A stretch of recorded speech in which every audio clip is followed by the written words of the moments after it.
All right, well, we're going to get started. And so welcome everyone who's here. We saw people who are getting in and getting their cups of coffee and whatnot and coming in and sitting down. So we're glad that you're here. Thank you very much, wherever you are, morning or afternoon or evening, depending on whether you're watching the recording or if you are with us live and today. So Karen is actually in Florida presenting, and I'm in Athens, Greece presenting.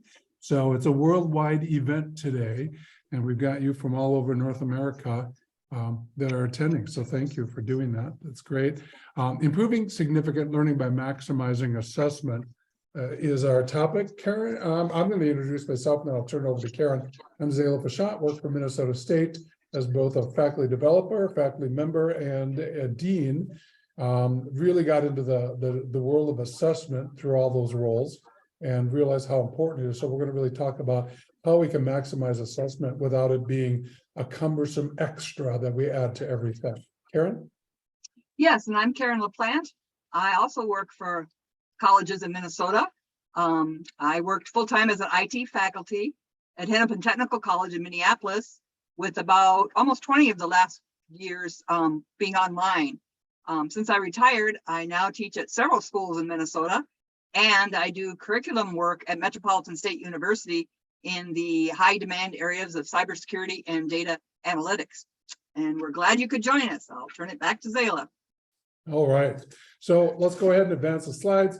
We really want you to take a look at the reflection lens today. So we know that we can assess by using passive, active, connecting, and reflection, that is. One of the things that I look at here, as we've worked with faculty and faculty development over the last 15 years, I'm going to challenge you with the question, which of these do you think you use most in your courses, and which of these do you use least in your courses? And if you want to throw that in chat, that is fine. Go ahead and do that, or you can just think about it for a minute while you're contemplating what it is we're going to be talking about. What faculty have told us, for the most part, is they use the first three, and reflection tends to be the one that they use the least. And so let's take a look at the cycle of course design. Karen and I co-authored a book with some of our colleagues called Designing Effective Teaching and Significant Learning. And one of the things that we did here is we sort of mind mapped the whole book as to how this is laid out. And so if we advance to the next slide, one of the things that we'll take a look at is that everything that's on the left here tends to be the planning and design stages. These are how you create the learning that creates significant learning. The next slide, we'll look at everything on the right-hand side, which is the assessment and reflection stages. So one of the things that people think about is that we have to just use one or the other when we really talk about assessment.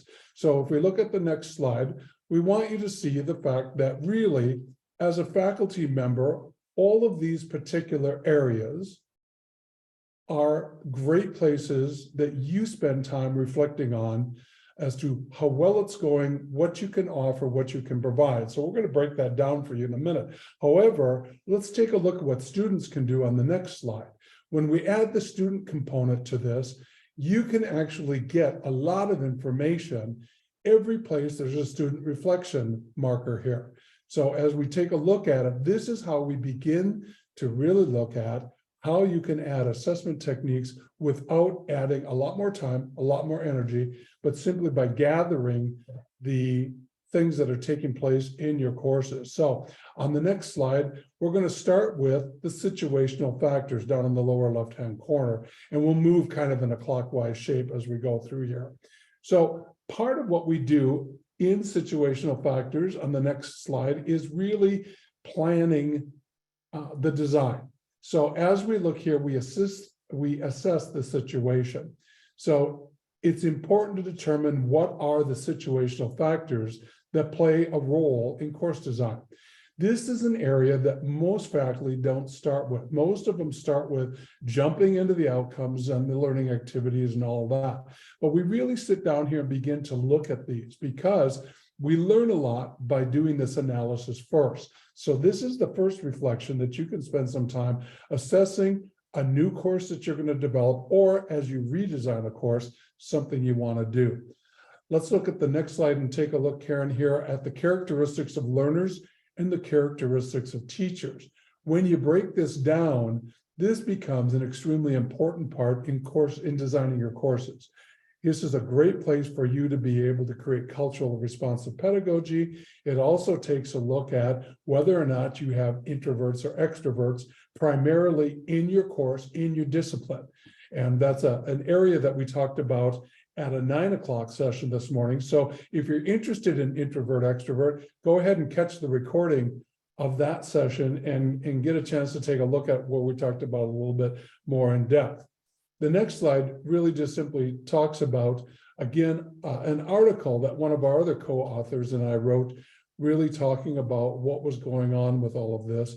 And so it really, as we wrote for Inside Higher Ed, talks about that in depth. Okay, next slide, please. And as we take a look at that, we really want to start with designing the big dream. And so the big dream is sort of that mission statement of your course.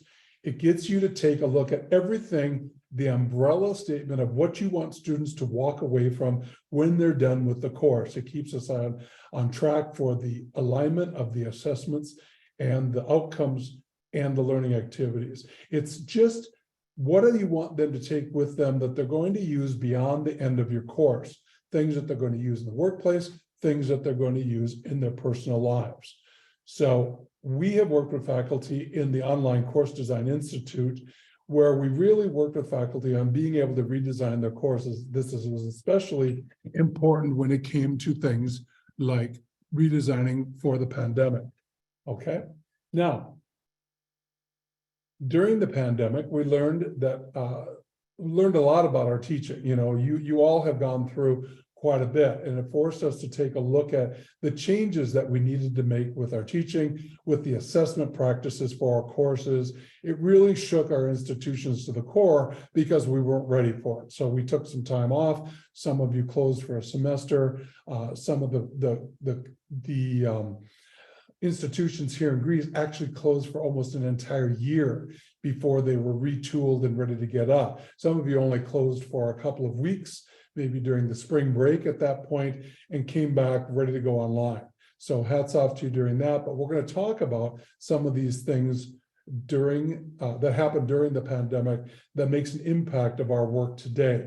So on the next page, on the next slide, that is, we're going to take a look at really this middle core part, this teaching and strategy alignment. Some of you are probably pretty familiar with this, but it's the alignment of the learning outcomes, the assessments, and the teaching activities, or the learning activities for students. So on the next slide, we'll take a look at what Dee Fink described as being integrated course design. We've modified this a little bit because we think there's even more today that needs to go into significant learning. So when you look at it, yes, we need to have that alignment in place, but we also have to add some other pieces. And during this part, this is what we normally think of at the core of the class. This is where we get most of our assessment from. But there's a lot of other kinds of things that we can do to measure everything that we're doing by asking the right kinds of questions when we have unit assessments, when we have competency assessments that you're going to be doing in your course. We really begin to look at course quality. We look at everything that has to do with your program or department. And also with the institutional level, all can take place in this area, so you don't have to create new and add-on kinds of things for students to be able to do. Everyone knows we don't have enough time with students the way it is. So let's take a look at this alignment. When we look at the outcomes themselves, we tend to use Fink's model for this. So when we're designing student learning outcomes, we look at the designs from the taxonomy of significant learning, which are clockwise, starting with foundational knowledge, application, integration, human dimension, caring, which is valuing, what are students going to value or what do you want them to value, and then finally the learning how to learn. So once we get the outcomes written that fit these 6 domains, we really start to create the assessments and the learning activities that will measure these and give them the practice to be able to achieve these. So what we do in the Institute for them planning is on the next slide. So let's look at that again. This is a 3-column table. We've actually expanded this to a 6-column table because we wanted to have people get an opportunity to really use this as their main focal planning point. So as you can see on the left side, under the taxonomy, these are those domains with foundational knowledge, application, and integration. These happen to be the cognitive domains. We also continue this to have the affective domains, which are the human dimensions, the caring, learning how to learn, those pieces that are in there, because we know that in talking with most faculty, yes, they learned a lot of things when they use Bloom's taxonomy about the cognitive. Bloom's also has an affective one, but hardly anyone ever looks at that piece. So we really want to, in the cycle of course design, look at how do we align all of these pieces, because we know that students need to work on the affective as well as the cognitive. And so as we break into this, you'll see that we really created a dual delivery assessment design. So if you're going to be working with students in a face-to-face course, what is it that you would be able to want them to do? How do you assess them? What are the learning activities for face-to-face, but also what are the learning activities if you need to convert this to online or pivot to an online environment? Now, those of you who are in the Colorado, Wyoming area, you got a lot of snow. Karen and I both come from Minnesota. We understand snow. Okay, we get it. We know when it's too cold to be outside. We know when there's too much snow to drive through to get to campus. So what's really fantastic about this, and it's really upsetting for K-12 students, is snow days have become very minimal at this point because there's so much more online delivery. We can pivot from a face-to-face or hybrid course to an online environment immediately now. So we're really teaching faculty how it is to design for both of these. All right. So next slide. Let's take a look at the whole integrated course design piece here. So this is what faculty told us during the pandemic, which becomes very, very important here. One, they looked at their courses and they started to take a look at removing sort of the non-essential content. It forced them to look at, what do I need to be able to do to hit the outcomes I want students to be able to do? Hence, having that big dream becomes very important. What do I need to include to make sure that they achieve the big dream?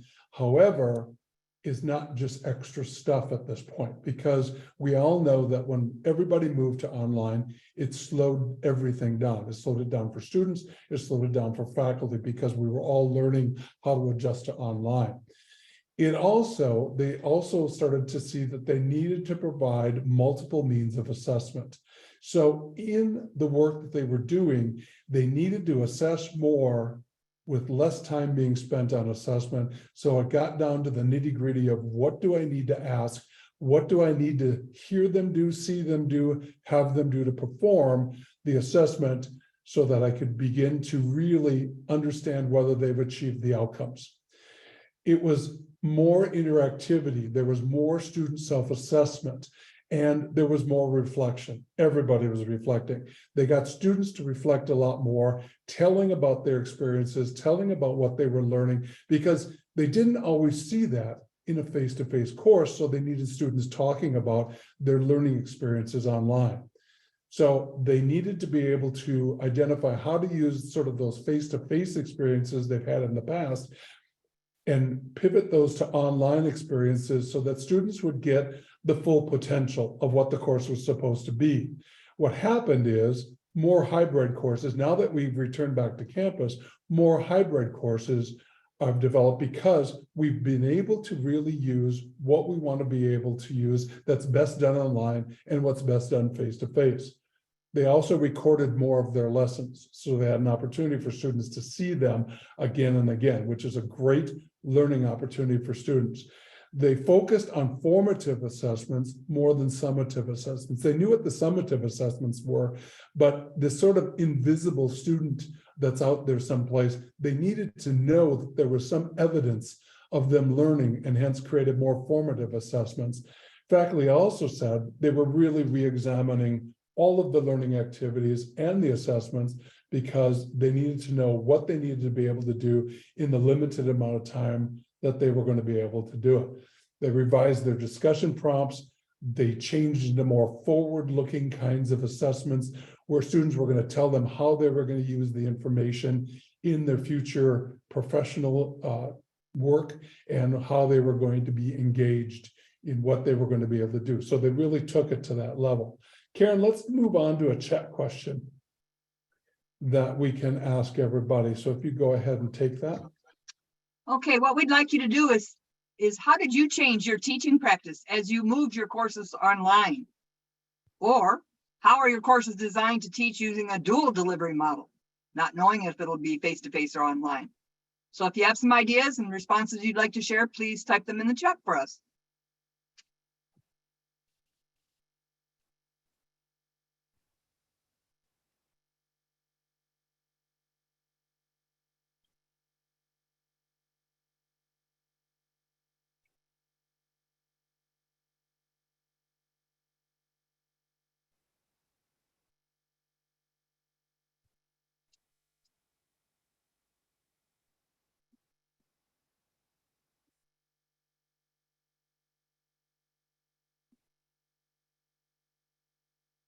We're wondering if any of you have designed your courses to easily pivot from face-to-face to online, in chance of, pandemic again or something.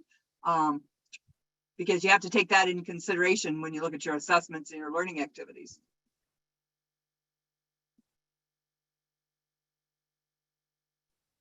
Okay, we've got in the chat, added more specific interactions with students, including video updates, feedbacks, etc. Yes, that communication line is very important. A lot of faculty told us that they started to use other kinds of apps and some things like that to be able to get to see students' interactions much more than what they did in the past, whether it be a TikTok kind of thing or whether they did some sort of FaceTime kinds of opportunities for students to be able to create their own videos with their phones and do some sort of authentic assessment from that. Students were able to do a lot more where we could see them and they could connect with one another and they could see each other sort of in action at that point. All right, Karen, why don't we go ahead and move on? So the next area we're going to cover is designed communication. That's chapter 3 in our book. Course communication and student engagement is built through intentional communication. So you intentionally design it. We think that you should have some sort of a plan. Many faculty we've talked to have never done this, sat down and thought about it. And we all communicate with our students, but there's various methods. Not everybody can use the same method. So this is a sample of a communication plan we filled in just to show people, like your course welcome. I do it the week before class starts by email. I also put something in course announcement for the day the course opens. Regular announcements, I make the students aware that I do it on a weekly basis, okay? I ask them to set up notifications if they wanna get either emails or text messages when announcements are out there. So there's lots of different things you can do and different tools you can use within your LMS, your discussion tools, your announcement tools, email tools. You might have even an intelligent agent tool, D12 has, and I use that a lot. So there's lots of different tools to think about your intentionally designed communication. And this, of course, provides you a great opportunity to see or hear a lot of feedback from students. Where are they struggling? Where are they needing additional support, help, all those kinds of things when it comes to redesigning your course or adding information into your course. This communication plan helps you really focus on assessing, getting that feedback, reflective feedback from students. Now we have another question to respond in chat. What successful communication practices do you use with your students or your colleagues or your staff or administration? Okay. In other words, how did you adapt your course communication during the pandemic Did you increase perhaps the frequency of the communication? How does this help with your assessment of the course? And while you're thinking about that, Melissa added a really great piece in the chat here, talking about the things, how she could convert activities they did in person and find some online equivalents, Jamboards, Padlets, for brainstorming, working in some sort of predominantly online courses that are sometimes taught hybrid. You get that you can unpublish the online discussion activity and publish the in-person activity discussion in the LMS. And so really capturing that information, being able to share that, but finding those ways to be able to get that information down there. How did you have to communicate differently with your students? What did you notice that you needed to do or provide a lot more of when you had to switch? If you're like my students, they don't respond to email as well as students used to. They want text. So I just told them, go online, sign up for notifications by text. If you don't want to read your email, at least you know they have their phone in their hand always, and they'll read their text. But left that up to the students. Many students did choose that.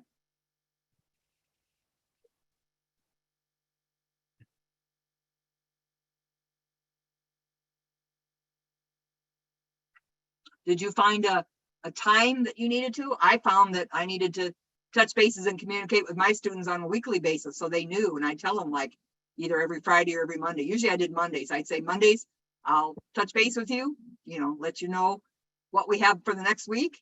And that seemed to work really well. They knew to look for something on a certain day. We also had some faculty who told us that they were trying to keep that weekly synchronous session going, that they record that even for if a student couldn't make it, so that they would feel connected to the class and they'd be able to see one another, talk with one another. If it was a totally online class, they realized that some of the things that was happening during the pandemic and whatever else, we didn't want any students just laying out there someplace and not feeling part of the system, being part of the course. So really in a way of being able to connect with them better was extremely important that way. I also added online office hours for each class where students could just jump in, if they wanted help, rather than having to schedule everything. They knew the time and the day for that class and they just jump in and ask a question. And that worked really well for many students. Not everybody, but some. I like the idea here that students were pretty overwhelmed. And you got to remember, it wasn't just your course they were probably taking. They may have been taking 3 others as well. And so suddenly a lot of online communication from many different, faculty and students and everything like that can be overwhelming, especially if you're not used to it. So I like the idea that it was a 1 weekly email. I used to do that as a dean, send out 1 email to the faculty. Here's the update. Here's what you need to know. Done. You're not going to get 16 emails from me in a week about things. I'm going to put it all in 1 and send you an update on Friday so you can do your work next week. So I like that idea. Okay, let's take a look at learning technologies, because there's a lot that we can get through the assessment of learning technologies. Yes, the next part would be chapter 7, what we call learning technologies. I like to say, being in the IT field, to tech or not to tech. So assess what you and your student needs, okay? So technology should give students, you should only use it if it gives students either better practice methods or access to information or experiences that help them master the learning outcomes better than they do without it, okay? Students need to work with the technology found in the workplace that you are preparing them to enter, or students should learn or remain current with widely used technological innovations. Active learning, student retention, and engagement are priorities, and certain technology does stand to improve them. So not just technology for the sake of technology, but because it will help with something. The next question is about chat, or is about AI. Please respond in the chat. How are you integrating AI tools in your courses to deliver and assess significant learning? Okay. In other words, how do you make changes to your course technologies and tools to increase student learning and engagements? or maybe you haven't added anything new yet. I think what's really nice is this afternoon is also going to have some great sessions on the whole AI piece. So if it's new to you and you feel a little lost, I can certainly understand that, because there's a lot going on right now. But as you are getting used to it and hearing more and more about it, these sessions this afternoon, especially at 1 o'clock or 2 o'clock, should really be able to help you with that, I think, as well.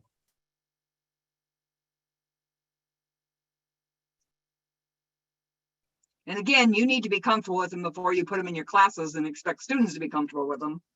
So that does take everybody a different amount of time.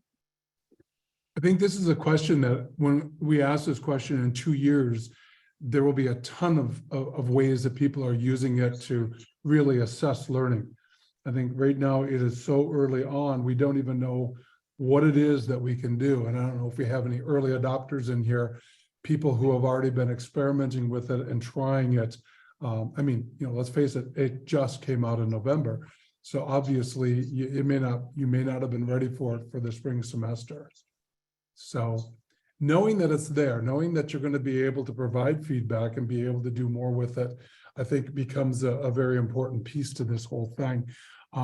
So we may want to forego this. If any of you are typing right now, thank you. We'll take a look at it, but we'll keep moving on, and we can use some more of this at the question answer at the end here too. So let's take a look at course quality.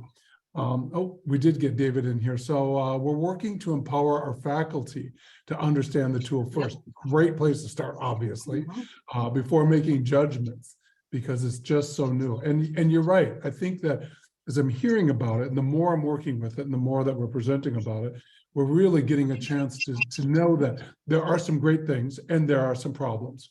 We know that, I mean, almost every early technology is like that. So thank you, David, for sharing that. And I think that that's becoming important, is how do you teach faculty and work with them to begin to see pedagogical advantages to that, and where, just like moving to online, what can be better done online maybe than done face-to-face, and what is really important in face-to-face that we need to continue. So I think that that becomes extremely important. And like you said, with the calculators, it didn't destroy the math. Although I still remember as a dean in the 2000s, I was still working with the math faculty about the calculators. But anyway, there's that. There's the whole shifting to online because we had to do it. And this isn't a have to do thing, but I think as I heard in another session that I went to yesterday, it really comes down to, if you're not talking about it and you're not exploring it, you're going to be left in the dust. This isn't going to go away. This is just going to be the future. So how do we best handle it and do something with it and make it so faculty get to control it? I think becomes extremely important. All right, course quality. Karen, let's go ahead and take a look at course quality. This is where you really get a ton of information from your students. One, informal assessments. First of all, when you're designing a course, if you test drive it with your colleagues, former students whose opinions you really respect, being able to use this. I had somebody that really talked about getting former students to use this in AI tools. Hey, I'm thinking of using this AI tool. How do you think it would have worked as you were taking the class? Test driving becomes an extremely important type of thing before you just implement it and do it. Secondly, measure while you teach. As you go through here, create some surveys yourself, some evaluations. How did you find the first week of class? What did you learn about it? What was difficult for you? What was easy for you? And again, in your course shell discussions, writing reflective questions that get students to be able to tell you about things. They're not just going to AI copying and pasting into the discussions if they're really sharing their personal experiences with that. It's a little bit more difficult than AI, but you're getting some authentic kinds of things that way. Again, using forward-looking assessments becomes extremely important. Forward-looking kinds of assignments and assessments become a little bit more as to how are you going to apply this? How are you going to be able to do something with it? On the spot, sort of cats and lats, being able to look at the classroom assessment techniques or the learner assessment techniques, those kinds of things become extremely important. Getting their students, getting their feedback of what they're doing. Then using your institutional course evaluations, we've all done that, but using them to the point, realizing that the students who tend to fill those out either loved your class or didn't love your class, and they're going to give you the feedback. But those who didn't love your class may actually give you some great constructive criticism as to how to improve it, things that you may or may not agree with. And then finally, using a self-assessing course design rubric, which we'll take a look at in just a minute. We're going to take a look also at the formal assessments. These are, again, those end of course surveys, the peer review kind of course design through Quality Matters or other organizations like that. What your advisory committee or council says about it when they review your curriculum and your courses. This can also be accreditation, the visits, what you're getting from them to hearing about that, and the whole program or department review process. What are you getting as feedback from deans and administrators that are telling you what you could be doing? On the next slide, we're going to take a look at being able to sort of assess course quality. And I realize you can't really read that. But the idea of having these are author created sort of course quality assessments. We blended some of what QM does. We blended what D. Fink suggested. We blended what our institutions were identifying, as well as our personal practices, best practices, and we put those all into a rubric. And if you go to the next slide, you can kind of take a look at some of the things that you can do to reevaluate your own course. Now, we often talk about this is a course overview assessment that you can use for yourself, but you can do the same thing with your students to get them to be able to look at your course outcomes, your course experiences, as well as your program outcomes and your program experiences.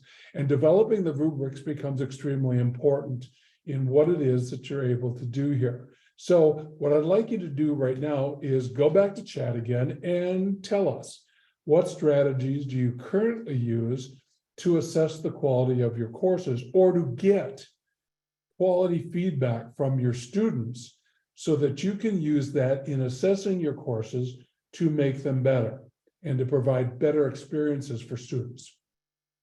How do you gain that from the ways that you're presently doing things?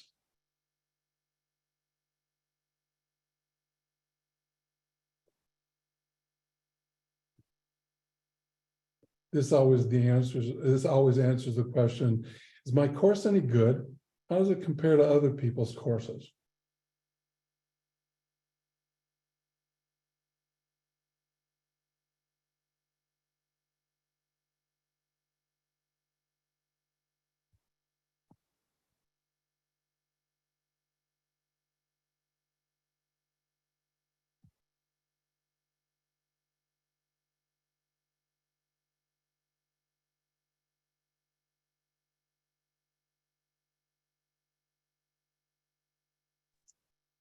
I know in the past I've used student just little course self-surveys in the course. I've asked discussion questions about, what did you like or not like about this course or the way it was presented, or, did you feel something was missing? I think feedback from the current students always are very insightful for me before I teach it the next time.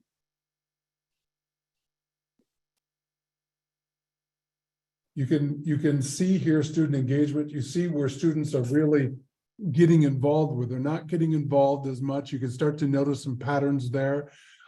Taking the course evaluation anonymously. There's a way of trying to get those rates up that become important. So you're not just getting the lovers and the dislovers kind of a thing, but you're getting that middle group that can give you some real gems in there. Did the students deliver what I expected? Go back to that big dream statement, go back to that idea. What do you want them to take away? In fact, ask them. This is what our big dream was. Are you taking that away from your class? Boy, it's a dangerous question sometimes for us to put ourselves out there, but it really is going to tell you if you're doing it or not doing it, and asking them for their suggestions is a really great idea. Because of time, we're going to keep moving on, and we're just going to do a quick student learning assessment piece in here. Some of this is review for some of you. Some of this may be newer for those of you who are brand new. So let's take a look at assessing student learning. Karen, there's many different flavors. As you know, we have both informal and formal, just like we talked about with course quality. We have formative versus summative. And if Karen, you want to advance the next slide. We have backward-looking assessment, which is sort of quizzing them on names, dates, facts, and all that kind of stuff, versus forward-looking, which is how you're going to use it in your future, what are you going to do with it? And then we have auditive versus educative. So let's take a look at that last one a little deeper here. When we look at auditive assessment, we're really looking at backwards looking assessment, or, backward looking. This has sort of been the traditional grading. Give them a test, give them a quiz, and we'll see what they know. Well, that was great when you had to memorize everything because you didn't have a little handheld calculator or computer in your hand ready to go. That's going to follow you for the rest of your life. Educative assessment is all forward looking. You do a lot more self-assessment by the learners. You're using criteria and standards, another word for that, rubrics, and you're giving feedback, which is frequent, immediate, discriminating because it's based on that rubric kind of thing. And it's also done in sort of a loving, respectful way.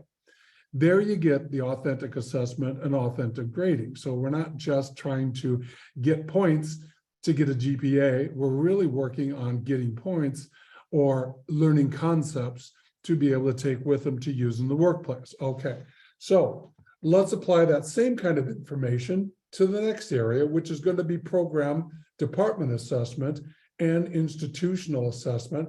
And I created a sort of a model here for you to take a look at on the next slide, which is sort of the whole micro to macro assessment framework.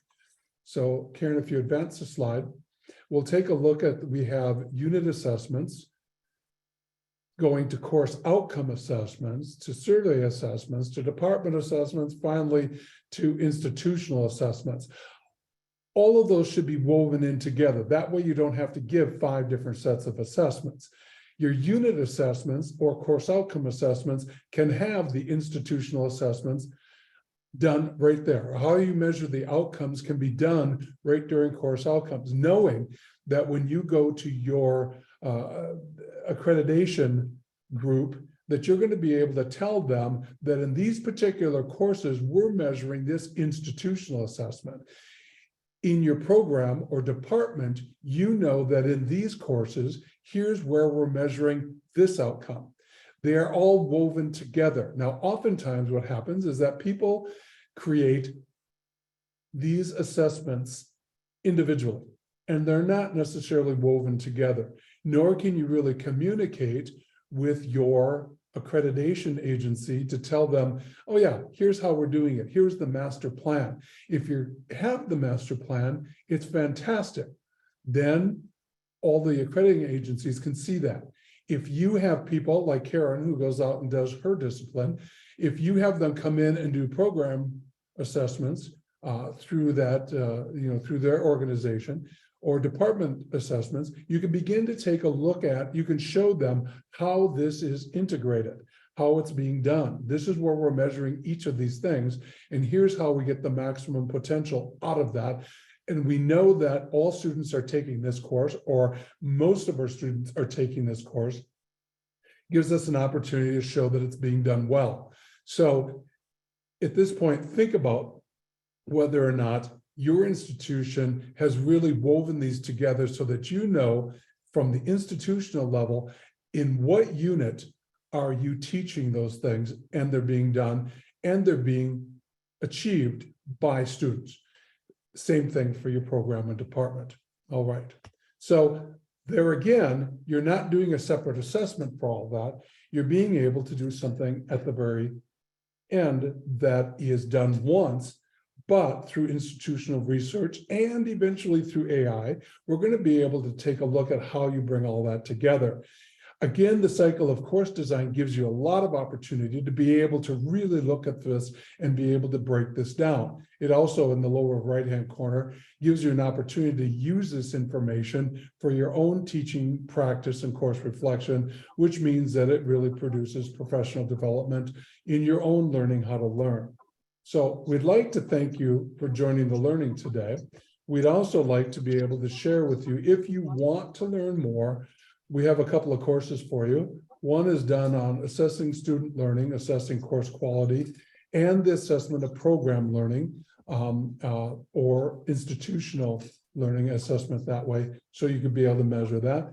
Feel free to visit us at insynergy.com, and you'll get a 20% discount if you can remember Synergy 20. You can also purchase the book if you'd like to do that, because we go through it in all these chapters to really explain a little bit more about what it is that we're able to do, and we break it down for you that way. If you want, if you go into the courses, you get a copy of the ebook and a certificate of completion as well. So you get all of those things in the price of a course, but otherwise you could do that. You can create this. You can take a look at insynergy.com and get a discount on the book if you like a paperback book to do that. Let's open this up for question and answer at this point. We've got a few minutes to be able to deal with that. So if you could please take a look at that, and also if you can give us some feedback through the evaluation form that Maureen put up in the thing, that would be great. But I'll be quiet and let you get a chance to do the talking. Feel free, if you have further questions, to email us too. Yep. You can unmute yourself, or you can put it in the chat and we'll discuss it.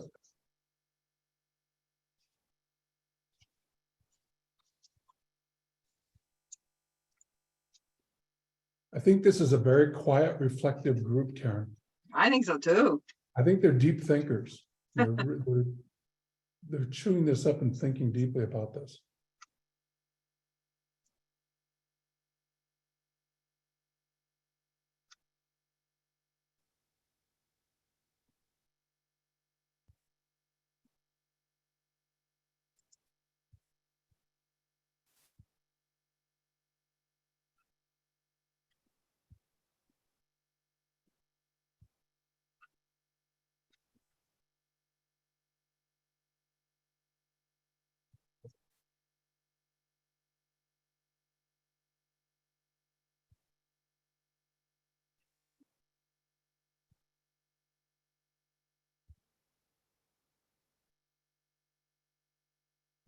Well, feel free to contact us any which way. We'll be glad to do that and share about that today.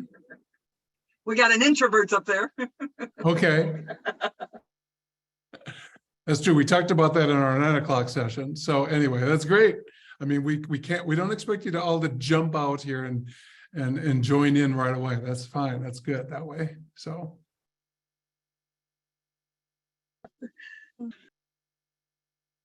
Feel free to unmute if you'd like to do that. For those of you extroverts who'd like to jump in, you can do that. Or introverts who've had a minute to think about it now. That's great.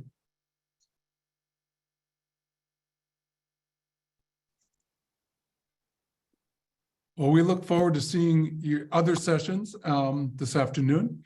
And we look forward to getting a chance to watch some of these on recordings as well. That's a fantastic thing that the group is doing here, so we can all access this. So thank you for attending, and we'll stick on here until Maureen kicks us off.